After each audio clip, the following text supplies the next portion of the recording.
Hey guys, Life22 here, and today me and Miley are unpacking a Raspberry Pi. Miley's super excited. When I was a kid, building computers was a really cool thing. My dad was really into computers. They had supercomputers, is what they called them. Essentially, it was a desktop that just had lots of guts in it that were pretty diesel for the time. Um, So when I was 6 years old, my dad helped me build my first 486 processor computer. It was a pretty big deal for us. It was like top line computer at the time, and I got to learn how to put them together and then troubleshoot and work my way around on DOS. Obviously, there was a lot of hand holding by my dad, but kids nowadays, they get a smartphone and it's, hey.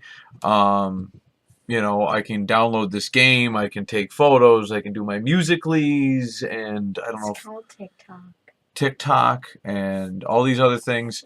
And when they have an issue with it, they take it to the iStore or to Verizon or a computer, Dr. PC or whoever happens to be available that isn't themselves, and then or they can hand it to me and I can look at it and say, oh, this is so easy because I grew up with this. Oh, okay, they kept this in the settings over here and you're just kind of moving the phone around and like, oh, there it is, found your issue, you just had to do this or that. And it's a lot of it's pretty simple stuff, and then sometimes you get a little more complicated outside of my league because I don't live in that realm anymore, not as much as I used to.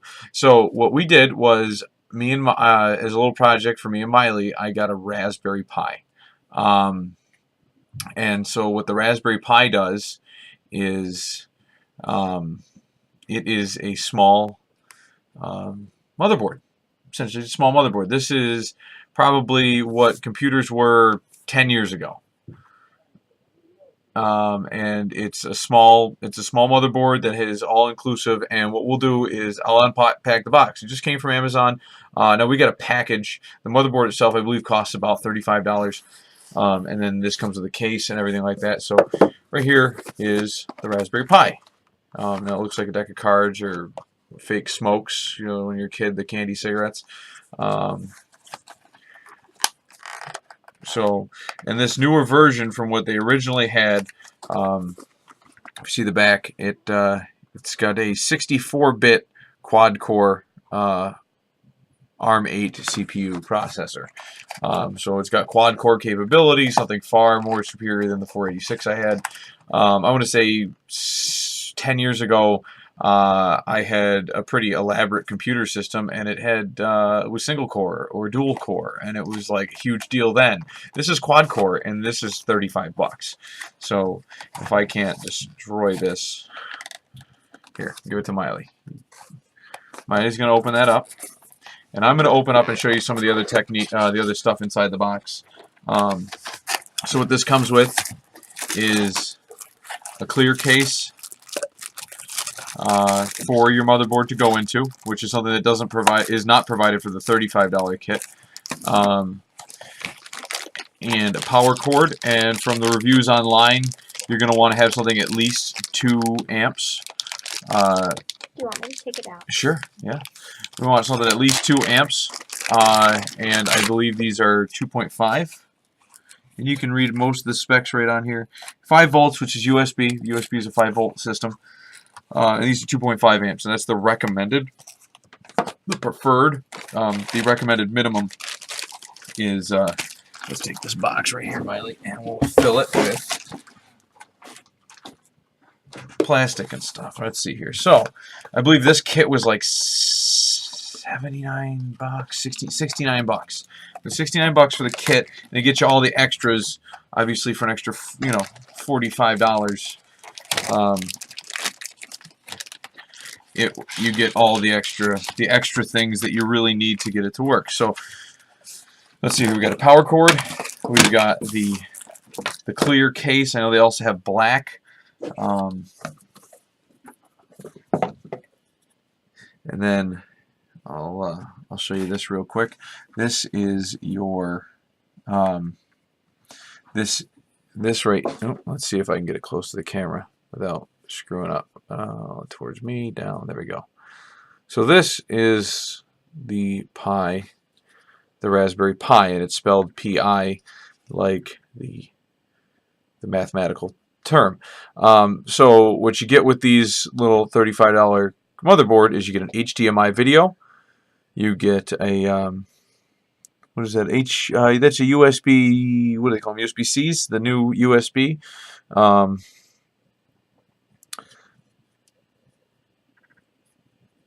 Okay, let's see. Okay, so the USB-C is your charging port. So and you've got your HDMI. You've got an audio jack for audio video, I believe is what they're considered for this one. And you turn it to the side. You have 4 USB 2s for multitude of different things. Your physical hardwire on your Ethernet port right there, so you can hardwire it into the internet. I believe it's 47 prong. Oh, it can't be 47. 2, 4, 6, 8, 10, 12, 14, 16, 18, 20, 22, 24, 26, 28, 30, 32, 4, 6, 8, 40. So it's a 40-pin system, and these things right here, I believe, can be used for hooking them up for like little more advanced programs. So if you're trying, or projects, so if you're trying to tell the software to tell pins 1 and 2 that they're displaying for green or red lights for LEDs, and you hook up LEDs to them, you can have them signal based on different codes that come off of it, which is really cool. So I'm new to the Raspberry Pi itself, so this is a new learning experience for me, and I think it's really kind of cool. But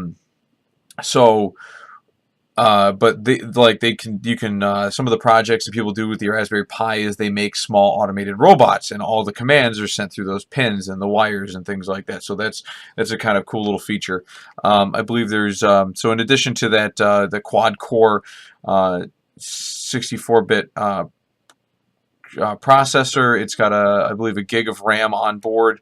Obviously, this thing you're not going to be gaming with some Xbox One games or PlayStation 4 games or anything like that, but you do have quite a large scale of capabilities. I was telling a friend of mine that a lot of people are taking these and turning them into like a dedicated server. So you plug in an external hard drive and you have all your movies that you had on DVD, you back them up, you put them on that external hard drive, you plug it into this, and you get this thing hardwired into your router. If you're using Cat 6, that can transfer up to a gigabyte of data at any one time. So essentially, if you've got a good router, anything that's hooked up to your router can transmit all the movies on this, and you're using it as like a home local server. You can use Kodi, any open software programs, things like that, to open source programs that would allow you to do that. So that's one of the projects people do. Some people they automate their home brewing systems to tell these things to give out commands for different timer settings and mechanical devices, which is kind of cool. Some people build, like I said, build robots. Other people are using them as diagnostic tools, so they'll have something built into this and they make this a small handheld device. It's got multiple ports on it, so it can have multiple uses, multiple charging, things like that. Some people use them as just very low-grade computers. And one thing that me and Miley are going to do with our project is we're using it as the RetroPie, is what the official name has been dubbed, where you take an emulator, which essentially is a program for your computer, and with that program, essentially you're using that to read ROMs, which are those old video games that you've had. When a video game that it was built for a system is converted to a computer protocol or a file on a computer, it's called a ROM. And so if you want to play like an NES game, you want to play an Atari game, you want to play an N64 game, I believe that's going to be the maximum where I've seen emulators for, because at that point they mostly just convert it to a PC game for a lot of those. But your older ones brought off of a cartridge style gaming system is going to be called a ROM, and what will happen is the emulator will read the ROM, and then you can play the game right on that emulator. So what's going on is they have these RetroPies, which essentially is your Raspberry Pi, that is put in this box, and for an extra, so we paid $69.99. So okay, so I guess it wasn't 40. So an extra $35. 35 for the motherboard, 35 for all these accessories now, and I'll get to the rest of the accessories that got included for that. And then for an extra $10, me and Miley got these NES controllers. There's 2 of them, and they're remakes. So they've got the NES on the one side, and then instead of your typical port, your multiple pin prong that would go into your old school NES, you have a USB. And so that's kind of cool. We've got 2 of those. That system only took 2 controllers. Eventually, we'd like to build our collection. So I have 2 N64. You want to open up that drawer, Miley? Yeah, the bottom one right there. Yep. Pull out the N64 controller. Thank you. So I bought these a while ago because I thought it was kind of cool to play some GoldenEye or something like that. So there's your old school N64 controller. It was $20 for 2 of them, and I have 2, and I'd like to get another 2 more so you can complete the set. The emulator would be designed the same way the ROM is designed to handle up to 4 controllers for a lot of games, and it's USB compatible, these controllers. So you can put that away, honey. So what we're going to do is we're going to take those. We can play up to 2 players now because we have 2 controllers. We might be able to use the emulator to repurpose these controllers, but obviously there's not a lot of functionality to these older controllers because you have 4 solid buttons and then these D-pads which have 4 themselves. So there's 8 physical buttons on this, which will not map out properly for an N64. The N64 you could map down and use for those. But you know what I mean. I've dealt with emulator programs for standard PCs. These chips come. Usually they handle a lot of free shareware software. One of the operating systems that people use on this is Linux. There's going to be, we'll have another video after this. We're just kind of going through the package, the hardware. Me and Miley are going to goof around, and then that'll probably be off video just because we could spend hours trying to figure out this system, and it might take us a few nights. So and I'm going to learn Linux because I'm very rusty in it. I've used it twice in my entire life. So we'll go through the hardware today, talk about the potential of these things. These things are really kind of cool. For our Retro Pi project, I think it cost us $84. $84 got us something that can pretty much play any video game system that was prior to N64, PlayStation 1, and what else came out there? GameCube? GameCube, yes. So that's kind of really... Oh, you know what? No, I think the GameCube came in the PlayStation 2 era. So yeah, never mind. So it's pre-GameCube. It's probably Sega Dreamcast. And that... Yeah, Sega Dreamcast. There we go. Just a reminder, Sober October is over. So that's our Pi. We get the Pi, the charger. They give you a little instruction booklet that comes with the Raspberry Pi. It tells you all the schematics and the specs about the motherboard itself in multiple languages. These things, I believe, come out of the UK. They're Great Britain products. There's just a card there. So this is, you can buy them or you can buy them in a kit. Kit is another company that makes them. ABOX is the one I chose off of a reference. ABOX is just a company that takes a box and fills it with all the stuff you need for your Raspberry Pi kit. Essentially, it's your starter kit. So you're going to want to look for some of those specs, like I said earlier, the 2.5 amps on the 5 volts. And then they give you a little instruction booklet. It tells you all about their kit and what they've got in it. Typical hardware you will need, getting started, all the different ports. So right there, they even give you a breakdown map. So you've got your power over Ethernet. Okay, and then you've got your 40-pin GPIO header, your Broadcom CPU. Broadcom, sorry. So the Wi-Fi antenna. That's also another feature of this thing. This newer model, based on in the last few years when these things first came out, 3 years ago, when they were released, they didn't have Wi-Fi. They just had the hardwired internet. They had your USBs. They may or may not have had HDMI. They probably had a micro USB, not an USB-C, which is the Actually, I apologize. That is a micro USB. So, yeah, it's a micro USB port, not the USB-C. Okay, so they got a CSI camera connector, which is that port right there. The one at the end is a DSI display connector. So if you wanted to turn this thing into a digital camera, you could make your own guts and turn this thing into a digital camera. Essentially, that would be an idea that you know what I mean, that I could think of that you could use those ports for.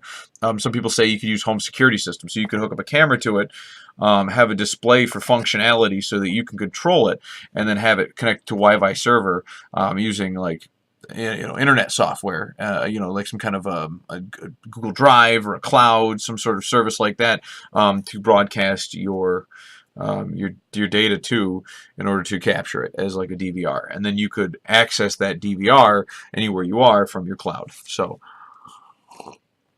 connecting to wireless LANs, selecting a language. Okay, so these. Okay, so it looks like it's been preloaded with Noobs, and Noobs is is kind of from what I've gathered, is an open software on kind of like a BIOS. If you don't know anything about computers, motherboards themselves have a BIOS. It's like a small operating system in it that tells the circuit board how to function. It tells, you can tell the different hardware that's on board or something that might be connected. It helps allow that before you do a more advanced operating system. So the BIOS is very primitive, and I believe Noobs is, from what I'm gathering here and from what I've heard, I believe Noobs is your very basic BIOS that also allows you to. Okay, so it probably has a BIOS on it. I'm assuming Noobs is kind of a portal to download the differing operating systems that you want. There's Linux, there's and so the Linux-based program, it's Linux-based, so it's Raspbian is the name of the operating system that typically comes with a Raspberry Pi. There's other ones out there, I'm sure. It's been a while since I've dabbled in this. I'm sure Ubuntu is still a thing that's also a Linux-derived operating system. And so these things are, yeah, so it kind of goes into a lot of how to install the operating system, stuff like that. You have this is your hard drive. Essentially, it's a micro USB. It is. These used to, I remember before that, they used to go into a bigger, these little things used to go into an adapter that went into a bigger one, because the bigger ones used to be the original, the SD card, and then these became micro SD cards. So that can go in your phone. I don't know if the iPhones have that. I know Android. I'm pretty sure they do. Okay. I know Android technology can receive those. I know a lot of digital cameras have moved to just using these. The GoPros handle these.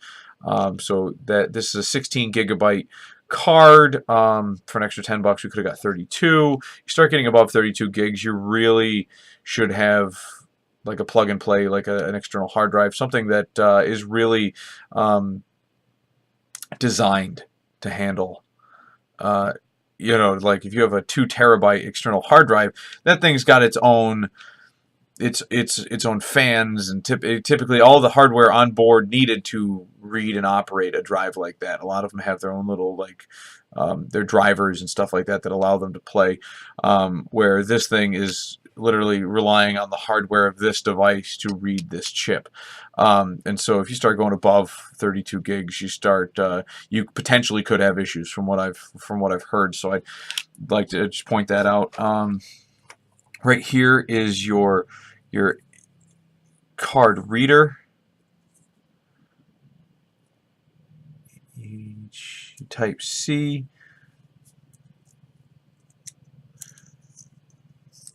Okay. So they say you need this reader. I'm not really 100% sure why, because we don't have a USB-C on here. So maybe that's into a computer to load it with.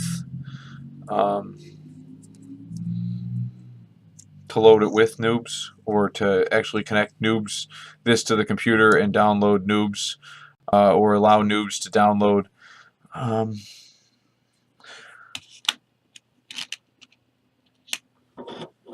I could have sworn somebody said, because I don't see a micro USB stick here. So there's got to be. Okay. Me and Miley might have to pause here for a minute and do a little research. Yeah, display, camera.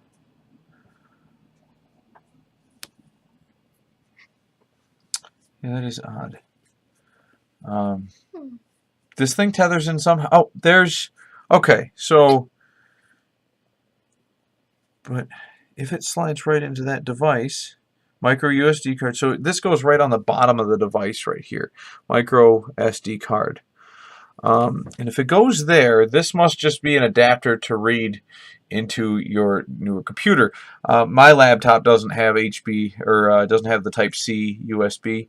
My phone does. I know June's laptop does. So it's the new wave of having a port accessibility on there that must be for. They say you need this. It must just be the fact that they want you to be able to load it into another type of computer to upload the card in case you're having issues.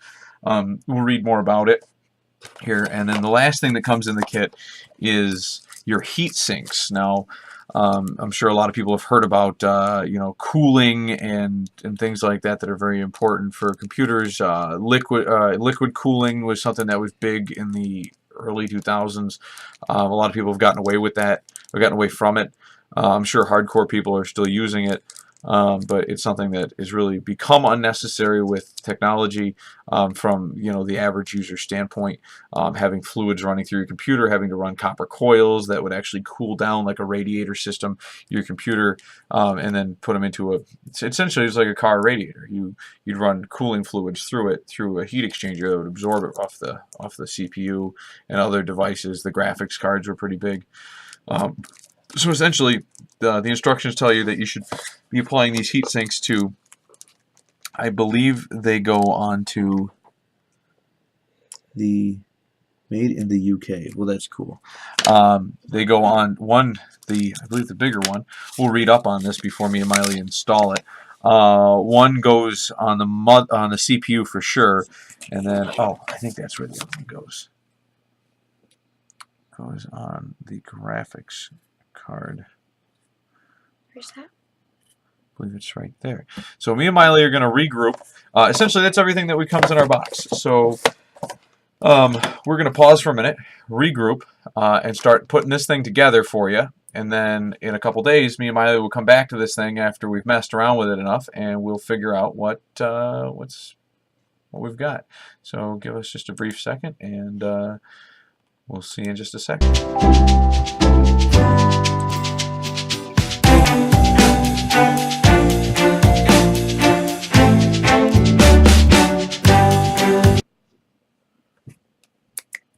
We are back. Yep. Thanks, guys. So, I'm doing a little research on the Raspberry Pi and reading through the brochures and the pamphlets. Something else I forgot to show you guys was also it came with an HDMI cord, which can be $5 to $10 depending on the length, depending on where you buy it. If you go to Radio Shack, which who knows if you have one of those? Maybe you have a Bradley's or a Kmart still. In your area, they might be there at the electronics section or your local Walmart. Let's see here. So something I do remember hearing when I first started doing research on the Raspberry Pi is that it doesn't matter what kind of metal your heatsink is made out of. You're looking for at least one of them, because you'd assume that they're selling them together. So you kind of do it on faith a little bit. That 3M is a good brand. So 3M is going to be a good adhesive, and its bonding agent is going to allow for it to adhere as well as not absorb the heat, because absorbing the heat versus allowing it to pass through it will cause it to be an insulator. And if it's insulating it, it's actually keeping the heat on the chip and not getting to the heat sink, which will allow what your goal is you want essentially, if this metal stuck on its own without an adhesive, it would absorb the metal is going to absorb all that heat. And those little fins on top, whether you get this little crown or waffle pattern, or there's other ones that you might see that just come in rows, and they've got little, the rows of it. The rows or the crowns will allow the heat to absorb into it, and they'll dissipate because airflow through the device will allow heat to dissipate off of this item, and it's drawing away from the heat source. So the taller it is, the better. The thinner it is, not as good. Heat sinks are relatively inexpensive, and this heat sink here actually has the RPI, the Raspberry Pi emblem and initials on it, and that's the one that also has the 3M adhesive. This one goes on the smaller of the two chips. And actually, okay, so, just noticing that's kind of funky. Huh.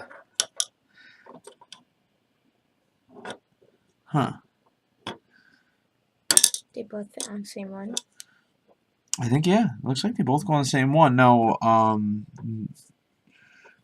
video I saw earlier showed that on this chip, that's the CPU, of course, and then they've got this other little chip here that requires a heat sink, but that's not metal. So, and I don't have a heat sink for it, so we might either have to get one, or some little kid. Well, they made these in the UK, so there's probably not a little Kevin, don't be racist. It's not racist, Yes, Miley. you are. Because little Chinese kids live in China, so that's not racist. Well, are we in China? Well, no, but if they made this in China, they made it in the UK. Right. Which I said, So like, there's a a little Tom. What is it? Pip Tom. What's his? I don't know. I don't study about the UK. Oh, can I have some more, please? Oliver Twist. There's a whole orphanage full of little kids putting these together. So, and I'm sure that they just kind of said, all right, here's 2 heat sinks and threw it in. So, we are going to apply. Do you need some help because of your big fingers? No, my big fat fingers have good dexterity. I want to see how we're going to apply this, but we'll take the thinner. The CPU is what I'm most concerned about, so I'm going to take the thicker, larger heatsink and apply it to that. Yet it doesn't have the 3M adhesive, so you'd assume that they didn't give it to you with a bad adhesive badge. I really want to see if we put that on there, because it's larger than it, which could pose an issue if it actually is making contact with the rest of the board.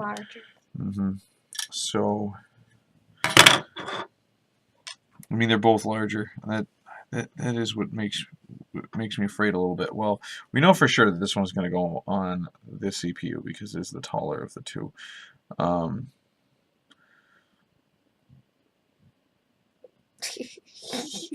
Okay, well, I clipped my fingernail, so that is what I'm going to give to you. You're going to peel the backing off of that. I just don't want that to make contact with some resistor on the board and cause that to fry out our device here. So down the road we might have to buy a heatsink. So I'm going to hold this one off for now, which we should be fine. Be very careful. So you usually only get one. Yeah, that's fine. Throw it right in the, right there. You get one shot at this, so try not to put your grubby fingers on your board. You want to pinch it from the edges and just put a little adhesion on there. We're going to put this other one away for now because I'm not going to put it on there and short out the board. That's just a dumb idea, and these things are apparently a dime a dozen, so we can go buy a couple Raspberry Pi heat sink kits and actually specifically get a good one, especially because they don't cost a lot of money. Now, the other thing is the case comes apart in 2 layers, I believe. That's cool. Yeah. You need some help? Well, no, here we go. Okay. Now, I believe, as it was described, these things come in a push down, push down. Yep. Okay. You snapped it back in, I think. I know. Yep. You gotta pull them out evenly, which makes so that's where it came in. So we are going to came in like that. USBs. Oh, and then you can remove your card. So now I believe it slides and locks in place, and we're going to see how it wants to do that. Okay, gotcha. So there's our clip. There's no clips on this side. Yep. Okay, that looks... It's supposed to snap in place, but apparently it did. Because now this snaps in over top of it, and it's pretty self-explanatory. So that locks in place. I'm going off of how this thing clipped on originally, which makes sense because it leaves you room for your camera to have spots come out, or actually over the top, so it actually has everything kind of cut out on your board. Oh, that's nice. Yeah, so you've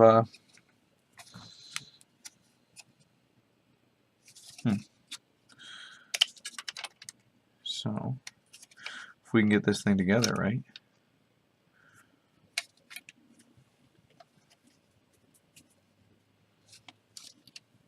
That's what leads me to believe that it's, well, no, they have, so alright, so they do have it standing up a little bit, Miley, as you can see. This camera's kind of odd staring at it on the screen. So on the bottom you have all your ports to draw air in from underneath, and they stand it off a little bit so you have an air cavity. So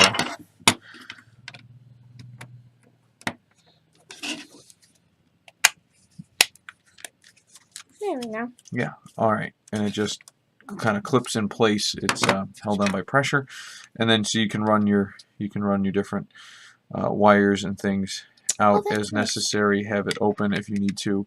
The top has a ventilation tube on it, and I believe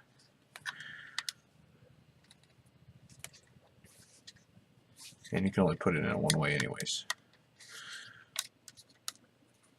But if you look at how it kind of clamps on there, Miley, it also keeps a nice gap around the top too to allow it to breathe.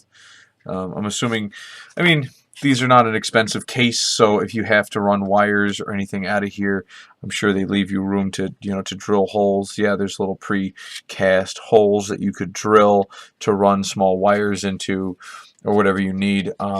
Obviously, take your case off to do that. So that's that. You'd plug your HDMI in for your video. You'd plug in your micro USB for your power. You put your the chip apparently is preloaded with noobs due to the fact that it came with the kit, and so I recommend getting a kit. You do end up saving about $15 to $20 by getting a kit, because you get the case. You get somebody went over this on a video that I saw on YouTube, and I'll share the link below to the Amazon link that I got this ABOX Raspberry Pi 3 Model B Plus kit with. But yeah, you end up saving about $15 to $20. I watched a video on a guy, he kind of priced everything out. And then the instruction manual that comes with the kit explains to you how to set it up and how to get with noobs and start using that. And we'll do that in another video where me and Miley are kind of goofing around and realizing how we can set this up to complete our project, which is to have a Retro Pi, the video game playing thing. And in a previous podcast in the morning, I described how we were going to try to do this and have a cool little station where you could sit down and play video games at our coffee shop, which would be kind of cool to have one of these, because you could play retro games if you wanted to. We might be doing video game tournaments over there, so having one of these running and off the ground, you'd be able to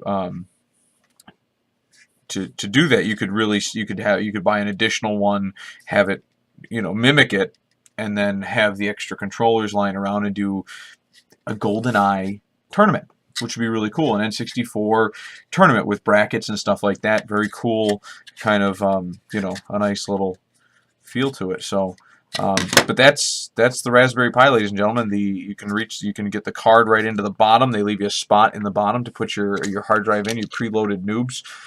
So when you're loading this up, you're going to want to hook it to a monitor. Almost all your computer monitors now have HDMI in the back. You can hook up to a TV. It's as long as it's got HDMI on the back of it, you can hook it up. You can hook it up. That's it, HDMI. So as long as you've got that, you're going to want to hook up a hardwired keyboard. According to the instructions, hardwired keyboard, it doesn't say anything about plugging in a dongle, which does your wireless mouse and keyboard. Those those are plug and play devices. They might not be I'm uncertain. I haven't messed with this enough to know if the operating system of Noobs or whatever's preloaded on that card or the BIOS is going to understand what a dongle does. You might be able to set it up later, but it does know the hardware that's built into it. So your Wi-Fi, your Bluetooth, all these ports that you've got, your power, your video, your audio video, your hardwired Ethernet, your USBs. So your USBs would and your SD card. So your SD card is what's going to give it a lot of your programming, and your USBs are going to be your variable items. So I'm assuming that the BIOS and or the hard drive, which is your SD card, would understand a wired mouse and a wired keyboard, because they're giving basic direct commands, not wirelessly transmitting those same commands, and that seems like it would add an extra stage. So I don't know if that would work, but I digress. So me and Miley are gonna monkey around with this thing a little bit more. We're gonna order another heat sink, and I'd like to thank you guys for watching, and maybe you guys and your kids can sit down and order a Raspberry Pi, an ABOX, or a can of kit, or whatever. I will put down the other ones. I haven't heard bad things about the can of kits. You're just going to want to make sure that it comes with those specifications that we described, the 2.5 amps, 2 heat sinks. You're going to look for taller ones. A lot of these kits, the heat sinks are a dime a dozen, so they don't specify. You don't know what workers just reach his hand to a box, grab 2, boom, done. 2, boom, done. You know, they probably have a big box of them. You're getting an HDMI cable. They have specifications on that, how long they are, things like that. Separate Prime customer, customer purchase. You buy Amazon Prime, a lot of times they'll put the things in the same box. So similar thing if you're doing a retro Pi project like me and Miley here, so we can play video games with Miley and Quinn and Lachlan, and we can just kind of hang out. Lachlan just kind of holds a controller. Yeah. But if you want to do something like that, I mean, $10 you get 2 controllers. That's $5 a piece. I mean, now you've got a set of controllers. If you want to go to more advanced controllers, sometimes they do have universal controllers that would be able to handle basic settings like that all the way up to higher settings, and you can kind of dumb them down. Maybe they have that old look that you're looking for. That's up to you. You're the consumer. So you figure out what works for you and your project.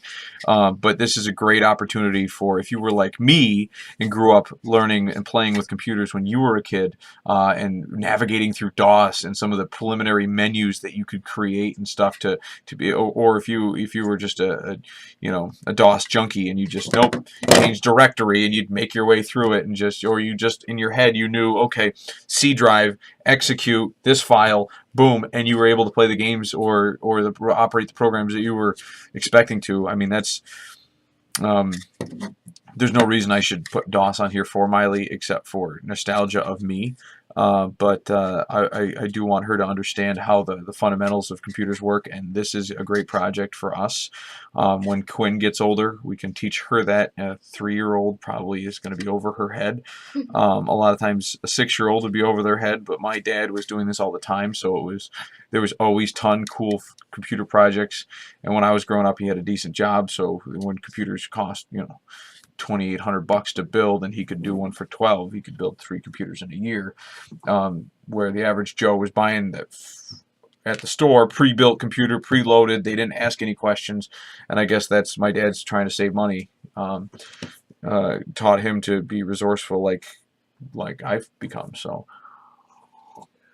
you got to start them young. You got to get them interested. You got to get them to understand fundamentals of what they use. I mean, a hammer is pretty easy. If you don't teach your kids how to use a hammer, it's simple. You hit stuff with the hammer, and sometimes you have to be creative with a hammer in certain instances. But I mean, and sometimes hammers are not the tool that you need, and to understand each and every tool in your toolbox. So if you have a smartphone and it's a tool, you should understand how it works, or at least have a basic understanding. It has a couple of years. You have the iPhone 6, and you don't know too much about it other than you can play your games on it. And Musicallys and FaceTime and all that other stuff. Yeah. But where we didn't have any of that when we were kids, so we had to kind of be creative and use devices to do that, and try to understand the capabilities. And technology's come a long way where you can for $35 you can give your kids the opportunity to build their own robot if they so wish, or have a $35 what used to cost $100 for a video game system, easily $200-300 for a video game system. Now you can have all 10 of those game systems in one with thousands of games, and the capabilities all here for $35. Where 10 years ago this would have been a $500 computer. So it's kind of cool stuff. All right, guys. Well, I appreciate you watching. I hope that you take some advice or take some knowledge out of this. It piques your interest to the point that you're going to want to do some cool stuff with your kids or just this technology. Maybe this interests you and you don't have kids or whatever the case may be. I hope this video interests you. I will put links in the description below. Please like, please subscribe, please comment. Let me know. Let us know. Miley wants to know. Right, Miley? Mm-hmm. She wants to know what the hell's going on. She wants to know what she wants to know like what feedback you have, because I told her she was coming on the show today, and she was like, no, I want to play with Raspberry Pi. I don't want to explain this to other people. I'm not a good explainer. Right. And because nobody watches the show, so she says. But no, people watch the show. You watch the show. You want to tell Miley that you watch the show. Write in, just comment, and then I will see. And she'll see, and I'll even have her reply. So, if you're talking directly to her, if you're talking to me, or if you're being rude, yeah, I might ignore you. But we haven't even comment yet. So, you guys are proving little Miley wrong here, or right here, and we're trying to prove her wrong. So, and teach her something. So, subscribe, buttons below, comment below, pick up a Raspberry Pi today. Maybe we'll write them a letter. Maybe they'll be our sponsor. We've got a couple others. That would be fun. They got a couple others. We got a couple other sponsors we're trying to reach out to, just for humor's sake. See if they'll sponsor us. Give us $1 just so we can laugh about it. Say that they're our sponsors. So, but thanks, guys. Catch you next time. Actually, catch you tomorrow morning, 6 a.m.